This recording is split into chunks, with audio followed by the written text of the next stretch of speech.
Francine says she was told if her community found her, they would burn her alive.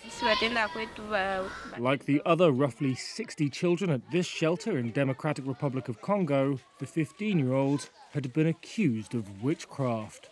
She gave only her first name for fear of being found.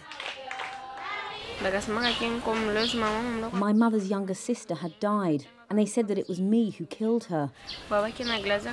Then my grandmother died, and they said that I killed her too.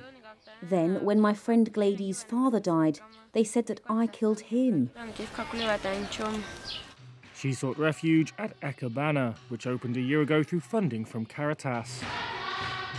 Hundreds of thousands of children across the continent are accused of witchcraft each year, according to a report last year by the African Child Policy Forum. The independent research group found they almost always end up being shunned and kicked out of their homes, and are physically assaulted. Sometimes they are killed. Children at Eka Bana in the eastern city Bukavu have usually been taken in by the police, having been found on the street or handed over by family members. That was the case with 14-year-old Ornella. Her ordeal began after several members of her family died over the course of 3 years. People started to say that we were the ones that killed the people who died in my family using witchcraft. But we asked them, how could we do that? We don't know what witchcraft is. But they insisted that we are witches. Ornella has a form of anemia. It's not uncommon in some African countries for frail children like her to be considered a bad omen and to be blamed for the mishaps that hit isolated and impoverished communities.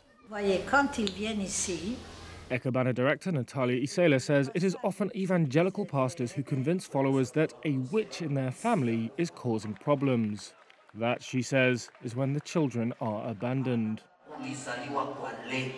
Pastor Banane Lueso says that practice is done by self-proclaimed improvised pastors who do so to win the loyalty of their congregants.